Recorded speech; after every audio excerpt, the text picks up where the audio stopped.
Hey guys, I'm Tommy Ashman, creator of the Dragonslayer. If you're watching this video, you've probably seen my YouTube shorts about swinging a 20-pound sword around until I can wield it like guts. While my viral caption was a bit clickbaity, I've actually been teaching martial arts since I was 17. I'm a black belt in Shaolin Kung Fu, and I've been a personal trainer for 5 years. I also interned as an athletic trainer. The Dragonslayer isn't just a gimmick, it's the result of me studying and experimenting with kinesiology and martial arts for most of my life. Over the past 2 years, I've developed a training curriculum to go with the Dragonslayer.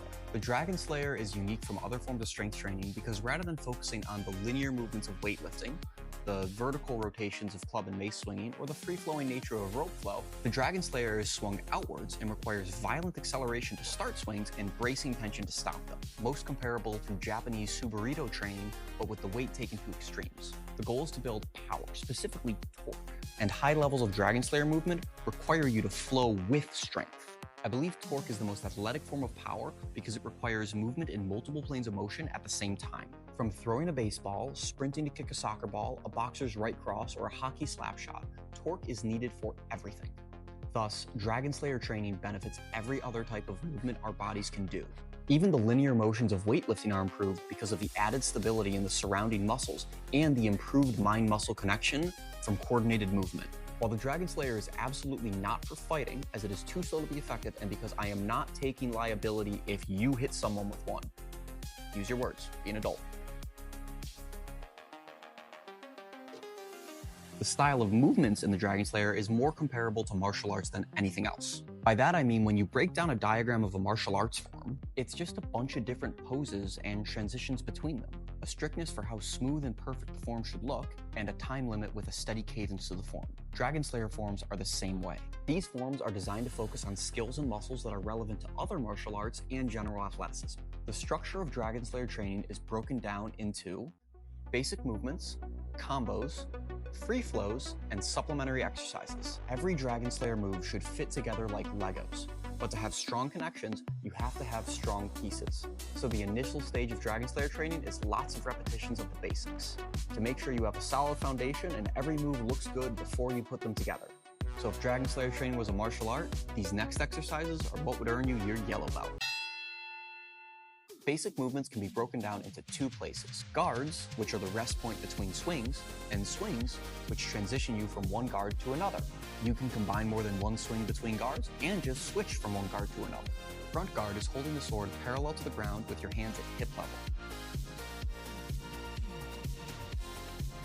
Your top hand's elbow should be positioned in front of your belly button so that the lever arm of the sword is in line with your spine or center line. Kneeling guard is like front guard, but you're going to drop into a kneel, and your bottom hand will be pressed onto your thigh like this so that it's bracing.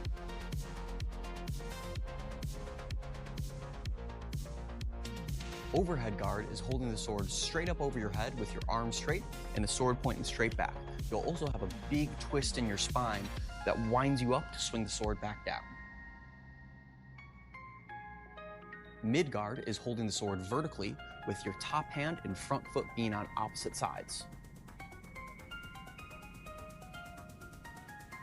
Tail guard is holding the sword horizontally, pointing straight back with your top hand on the same side hip with your palm up. Hip guard is holding the sword horizontally with your top hand at the opposite side hip, so right hand at left hip, with the bottom hand, so left hand, behind the body. For shoulder guard, your top hand is going to do a bicep curl, and your front hand will do an overhead raise like this, so that the sword is pointing down at a 45-degree angle with the blade resting on your shoulder, still pointing forwards. Sky guard. The sword is going to be pointed straight up at the sky with your top hand completely straight and your bottom hand hitting the bottom of the blade to your top hand's elbow. With practice, you'll probably be able to come up with more guards than I list here. And that's because I want this video to focus on the basics. There's a much longer list of guards that will be included in future videos. Next is the swings.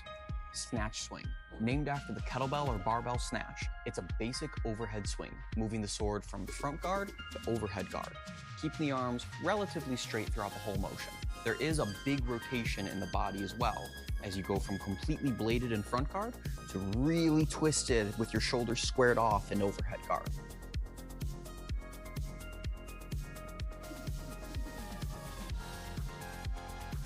Twisting swing.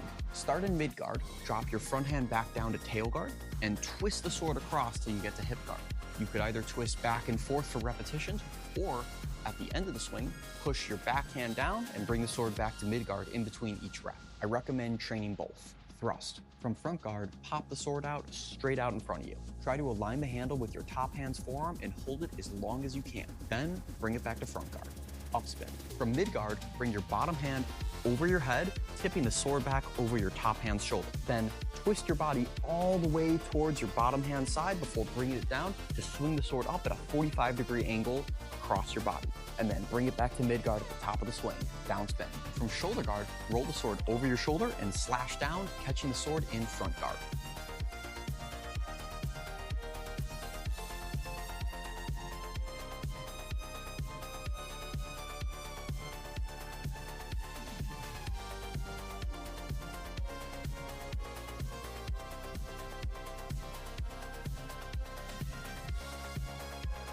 Around the world swing.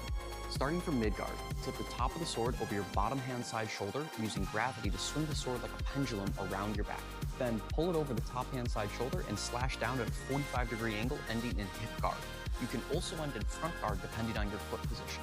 There's also loops, reverse spins, one-handed swings, and more advanced swings as well. But they're all more complicated and will be taught in future videos covering intermittent and advanced techniques. Next is the 5 short combos.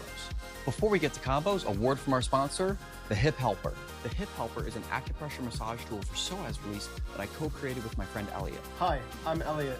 We 3D print them here in America using skin-safe, eco-friendly plastics. They weigh 4.5 ounces and they're super easy to use. You just put your hips into it, like this. You can also use it on all other acupressure massage points, as well as a handheld massager. Go ahead and pick one up on thehiphelper.com. Next is the 5 short combos. Now, all the basic moves can be linked together like Legos, but these 5 flow together extremely well and make a great foundation. The first is guard switches. Starting in front guard, curl the Dragonslayer up to shoulder guard, then pop it straight up a sky guard before dropping it back down to front guard.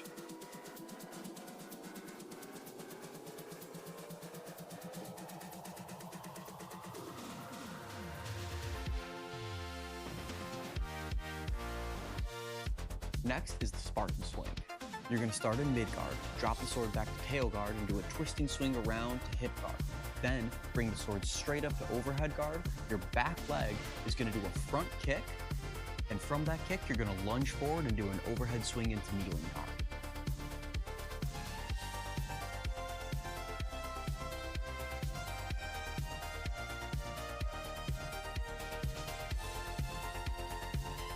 X-swing. X-swing is an upspin into an around-the-world swing. They flow together super well, and you can get a ton of power out of this swing.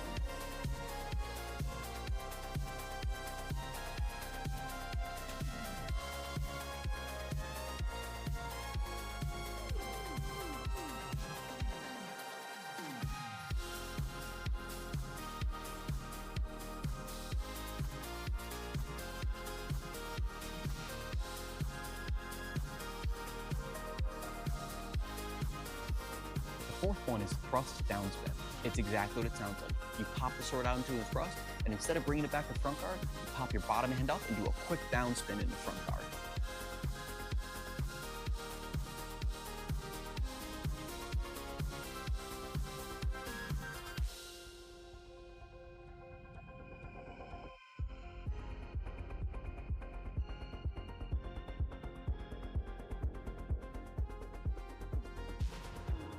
And the last one is around the world with behind the head grip switches. For this one, as you do the around the world swing, you switch your hands around at the point where the sword is the lightest and switch your feet at the same time, catching the sword in hip guard, and you can pop it back and forth for repetitions.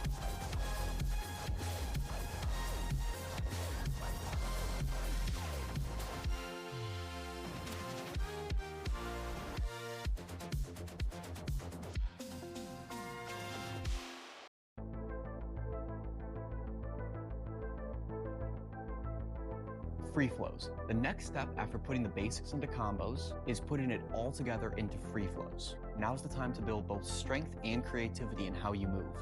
I like to start my training sessions with reps and sets of whatever moves I'm trying to work on and sharpen up, and then free flows to finish. Finally, we have supplementary exercises. These are exercises that aren't swings, but are all around beneficial and should be practiced. First is the Dragonslayer curl and press. It's great for muscular control, coordination, and endurance strength.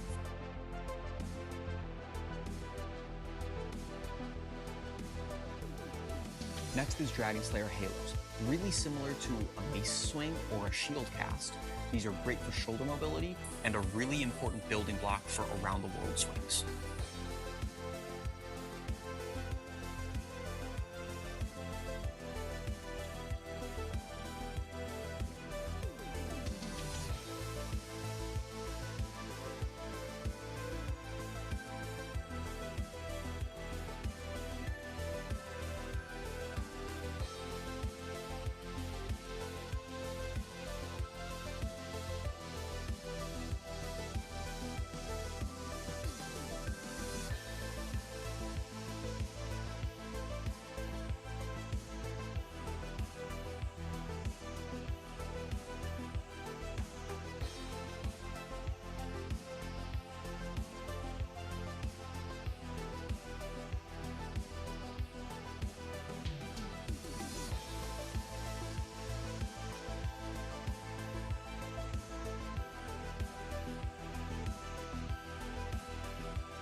Overhead guard tricep extensions. These are really important for strength in the overhead range of motion, and it's going to strengthen your overhead guard a ton.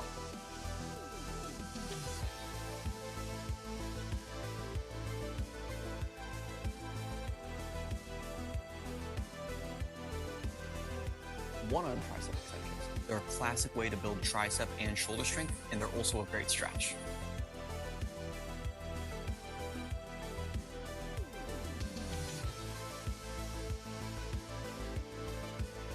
The Dragonslayer wrist curls. These make the hands and wrists strong using a pinching grip and doing wrist curls.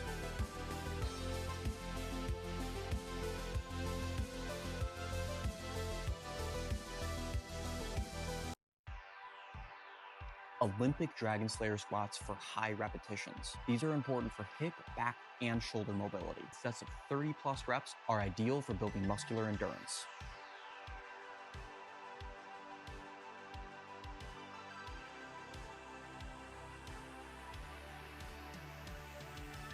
Jumping lunges. Essentially a plyometric lengthened partial. These are great for lower body strength and explosiveness. The goal is 20+ reps. And to make them even harder, just hold the Dragonslayer while you do them.